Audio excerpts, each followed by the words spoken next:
ஓம் சாய்ராம். அத்தியாயம் 13. பாபு சாஹேப் பூட்டி. ஸ்ரீமான் பூட்டி ஒருமுறை வாந்தி எடுத்தல், வயிற்றுப்போக்கு முதலியவற்றால் அவதியுற்றார்.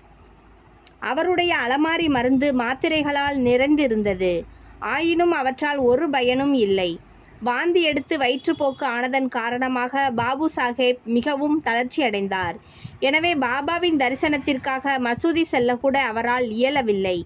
பாபா அப்போது அவரை கூப்பிட்டு அனுப்பி அவரை தம்முன் உட்காரச் செய்து, இப்போது கவனி, இனிமேல் நீ வெளியேறக்கூடாது என்று கூறி தமது ஆட்காட்டி விரலை ஆட்டி, மேலும் வாந்தி எடுத்தலும் நிற்க வேண்டும் என கூறினார். இப்போது பாபாவின் சொற்களில் உள்ள சக்தியை கவனியுங்கள். 2 வியாதிகளும் ஓடிவிட்டன. பூட்டியும் குணமானார். மற்றொரு முறை காலராவால் அவர் தாக்கப்பட்டு கடினமான தாகத்தால் அல்லலுற்றார். டாக்டர் பிள்ளை எல்லாவித சிகிச்சை முறைகளை கையாண்டும் குணமளிக்க முடியவில்லை. பின்னர் அவர் பாபாவிடம் சென்று தனது தாகத்தை தணித்து தன்னை குணமாக்கும் ஒரு பானத்தை பற்றி கலந்து ஆலோசித்தார். பாபா அவருக்கு சர்க்கரை கலந்த பாலில் வேக வைக்கப்பட்ட கலவை கூழாகிய பாதாம் பருப்பு, வால்நட் பருப்பு, பிஸ்தா பருப்பு இவற்றை சாப்பிடுவதை தேர்ந்து அருளினார். எந்த வைத்தியராலும் இது நிலைமையை மோசப்படுத்தி முடிவுக்கு கொண்டு வந்துவிடும் என்று கருதப்படும்.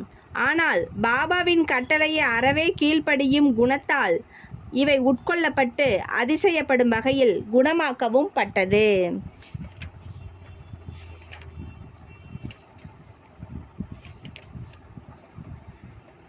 கங்காகாதர் பந்த் என்ற காகா மகாஜனியின் அண்ணன் பல ஆண்டுகளாக வயிற்றுவலியால் அவதியுற்று கொண்டிருந்தார். பாபாவின் புகழை கேள்விப்பட்டு சீரடிக்கு வந்து தன்னை குணமாக்கும்படி வேண்டிக் கொண்டார்.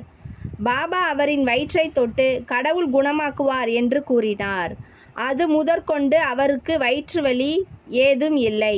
அவர் முழுவதுமாக குணமாக்கப்பட்டார்.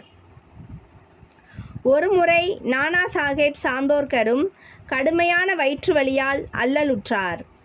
இரவு பகல் முழுவதும் அவரால் இருப்பு கொள்ள முடியவில்லை. டாக்டர்கள் ஊசி போட்டும் பலனளிக்கவில்லை. பின்னர் அவர் பாபாவை அணுகினார். பின்னவர் அவரை பர்பி என்ற இனிப்பு பண்டத்தை நெய்யுடன் உண்ண சொன்னார்.